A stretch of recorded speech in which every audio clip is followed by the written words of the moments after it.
Wahyu pasal ke-13, binatang yang keluar dari dalam laut. Dan ia tinggal berdiri di pantai laut. Lalu aku melihat seekor binatang keluar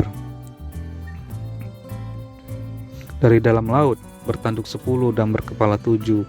Di atas tanduknya terdapat 10 mahkota dan pada kepalanya tertulis nama-nama hujat.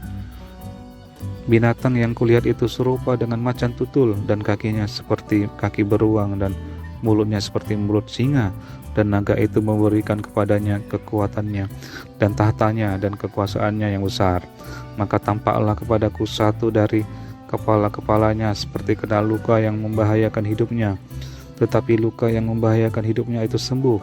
Seluruh dunia heran lalu mengikut binatang itu. Dan mereka menyembah naga itu karena ia memberikan kekuasaan kepada binatang itu, dan mereka menyembah binatang itu sambil berkata, siapakah yang sama seperti binatang ini, dan siapakah yang dapat berperang melawan dia? Dan kepada binatang itu diberikan mulut yang penuh kesombongan dan hujat. Kepadanya diberikan juga kuasa untuk melakukannya 42 bulan lamanya. Lalu ia membuka mulutnya untuk menghujat Allah, menghujat namanya dan kemah kediamannya dan semua mereka yang diam di surga. Dan ia diperkenankan untuk berperang melawan orang-orang kudus dan untuk mengalahkan mereka. Dan kepadanya diberikan kuasa atas setiap suku dan umat dan bahasa dan bangsa. Dan semua orang yang diam di atas bumi akan menyembahnya, yaitu setiap orang yang namanya tidak tertulis sejak dunia dijadikan di dalam kitab kehidupan dari anak domba yang telah disembelih. Barang siapa bertelinga hendaklah ia mendengar. Barang siapa ditentukan untuk ditawan, ia akan ditawan. Barang siapa ditentukan untuk dibunuh dengan pedang, ia harus dibunuh dengan pedang. Yang penting di sini ialah ketabahan dan iman orang-orang kudus. Ayat ke-11, binatang yang keluar dari dalam bumi. Dan aku melihat seekor binatang lain keluar dari dalam bumi dan bertanduk dua sama seperti anak domba, dan ia berbicara seperti seekor naga. Dan seluruh kuasa binatang yang pertama itu dijalankannya di depan matanya. Ia menyebabkan seluruh bumi dan semua penghuninya menyembah binatang pertama yang luka parahnya telah sembuh. Dan ia mengadakan tanda-tanda yang dahsyat, bahkan ia menurunkan api dari langit ke bumi di depan mata semua orang.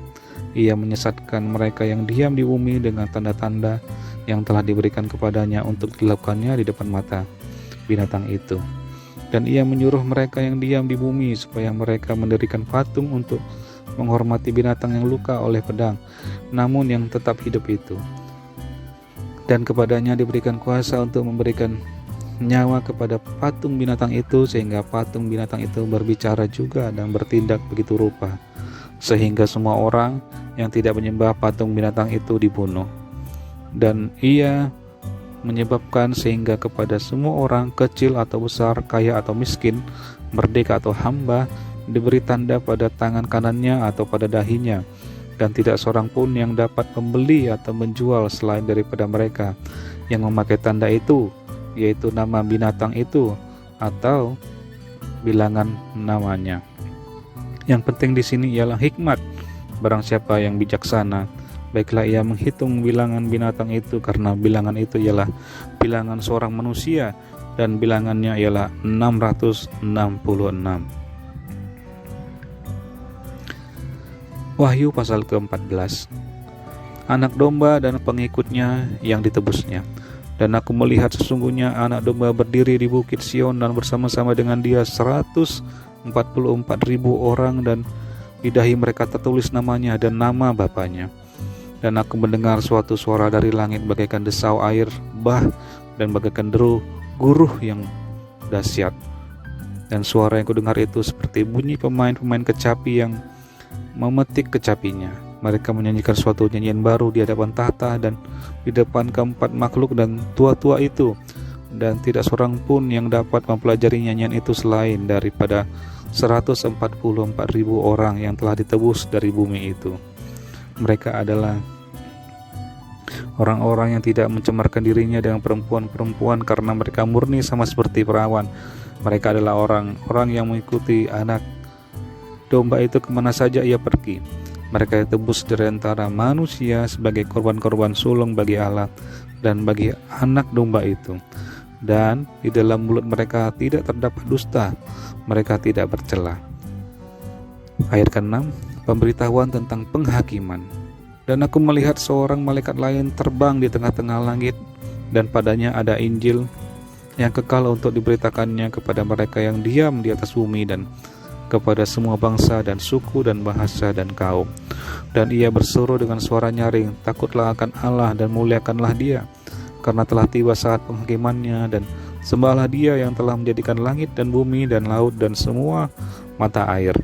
Dan seorang malaikat lain, malaikat kedua, menyusul dia dan berkata, sudah rubuh Babel, kota besar itu yang telah memabukkan segala bangsa dengan anggur hawa nafsu cabulnya. Dan seorang malaikat lain, malaikat ketiga, menyusul mereka dan berkata dengan suara nyaring, jikalau seorang menyembah binatang dan patungnya itu dan menerima tanda pada dahinya atau pada tangannya, maka ia akan minum dari anggur murka Allah yang disediakan tanpa campuran dalam cawan murkanya, dan ia akan disiksa dengan api dan belerang di depan mata malaikat-malaikat kudus dan di depan mata anak domba. Maka asap api yang menyiksa mereka itu naik ke atas sampai selama-lamanya, dan siang malam mereka tidak henti-hentinya disiksa, yaitu mereka yang menyembah binatang serta patungnya itu, dan barang siapa yang telah menerima tanda namanya. Yang penting di sini ialah ketekunan orang-orang kudus yang menuruti perintah Allah dan iman kepada Yesus. Dan aku mendengar suara dari surga berkata, tuliskanlah, berbahagialah orang-orang mati yang mati dalam Tuhan sejak sekarang ini, sungguh, kata Roh, supaya mereka boleh beristirahat dari jerih lelah mereka, karena segala perbuatan mereka menyertai mereka. Ayat ke-14, tuaian di bumi. Dan aku melihat sesungguhnya ada suatu awan putih, dan di atas awan itu duduk seorang seperti anak manusia dengan sebuah mahkota emas, dan di atas kepalanya dan sebilah sabit tajam di tangannya. Maka keluarlah seorang malaikat lain dari bait suci, dan ia berseru dengan suara nyaring kepada dia yang duduk di atas awan itu, ayunkanlah sabitmu itu dan tuailah, karena sudah tiba saatnya untuk menuai, sebab tuaian di bumi sudah masak. Dan ia yang duduk di atas awan itu mengayunkan sabitnya ke atas bumi, dan bumi pun dituailah. Dan seorang malaikat lain keluar dari bait suci yang di surga, juga padanya ada sebilah sabit tajam.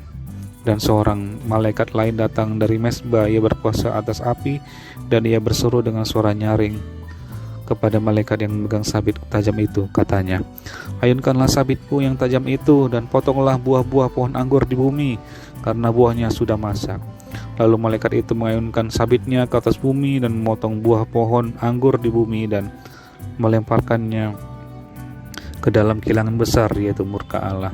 Dan buah-buah anggur itu dikilang di luar kota, dan dari kilangan itu mengalir darah tingginya sampai ke kekang kuda dan jauhnya 200 mil.